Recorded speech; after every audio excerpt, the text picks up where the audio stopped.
Hello and welcome back. My name is Dr. Christopher Gennari, and this is History 150, History of Modern East Asia, and this is part 3 of our World War II lecture, the results of World War II in East Asia. So the largest war in human history, even in the East Asian history, came to an end in August 1945. What are the results? Well, for China, it was a ruin. 20 million Chinese dead. All major ports destroyed. Resources, wealth, art, culture, history stolen, obliterated, ground up. 1,000 years of Chinese existence, of culture, of cultural superiority, gone. The CCP, the Communist Party, was strong and experienced with guerrilla warfare. It didn't really fight in the Second World War. It let the nationalists, it let Chiang Kai-shek's nationalists fight, and they were wrecked. They had fought the Japanese till basically the last Chinese. Instead of holding his best troops in reserve, he ruined them in the first battle of the war. The economy was in ruins. But China was a victor. It's one of the big five. For its sacrifices, for its war, for the amount of men it threw at the Japanese, for its dead, it is one of the big five. With the United States, the undisputed winner. With the USSR, an undisputed winner. With Britain, France, and China. Now, France got occupied. And China got 20 million dead. And Britain was pushed right to the edge. But they're the big five. And they all are going to have seats. When they create the League of Nations, that's the 5 seats. Those are the big 5. China is undoubtedly a victor. So for all the bad stuff, there's one good thing. What about Japan? 3 million dead. So you could see the difference, 3 million dead versus 20 million dead. You could see what the Japanese did in China, including up to 1 million in bombings. Every Japanese city was ash. They bombed. Like people, I grew up in an age where they said, oh, we're going to bomb you back to the Stone Age. The United States Air Force did that. Japan was essentially back to the Stone Age. They were pre-industrial. It had had atomic weapons used against it, against 2 major cities. Japan had been burned to the ground. Tokyo had been burned to the ground. But the atomic weapons, the only times atomic weapons have ever been used against other people, were used twice against Japanese cities. Japan was starving. It had no ships. It had no navy. It had no money. It had no resources. And by the end of 1945, it was occupied by the USA. It was occupied by a Westerner who then held crimes against humanity trials. The Tokyo trials, which treated the Japanese as if they were the Nazis. Now remember, they start in a totally regular way. You had to protect Korea, so you had to own Manchuria. If you own Manchuria, you had to own Beijing. If you had to own Beijing, you had to occupy north of the Yellow River. Like, that's realpolitik. That's Bismarck. That's Machiavelli. That's European to its core. But by the end of 1945, the Americans are holding trials, crimes against humanity, treating the Japanese military and government as if they're the Nazis. Which tells you, WTF, what had happened. Whether it was the rape of Nanjing, the war crimes against American servicemen, just the Bataan Death March, the use of slave labor in Southeast Asia. What had started as a regular Western-style war for Western-style politics had degenerated into something that literally war crimes were invented to prevent from ever happening again.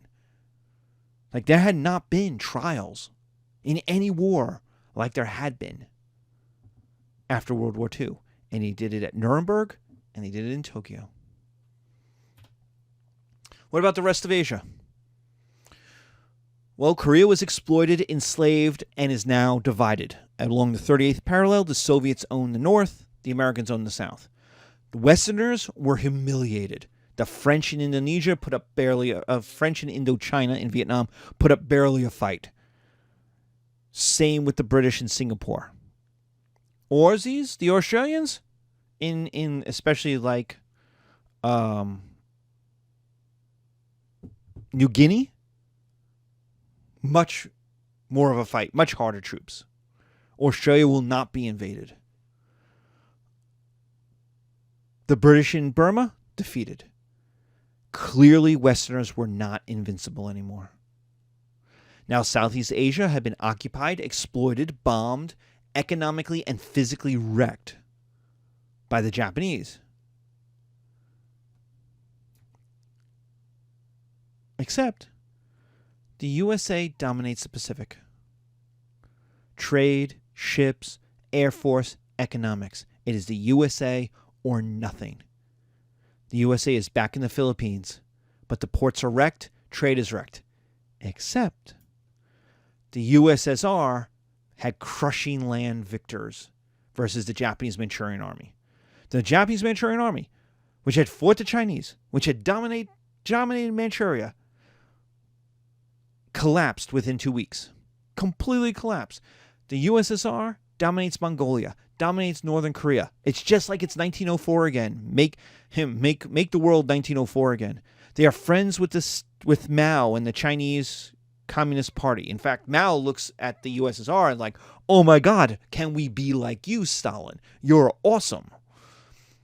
And they got allies in the Central Asian quote-unquote communist warlords. There's all these warlords that when the Soviets come in and say, are you communist? They say, yeah, I guess, sure. Does that still mean I get to be a dictator?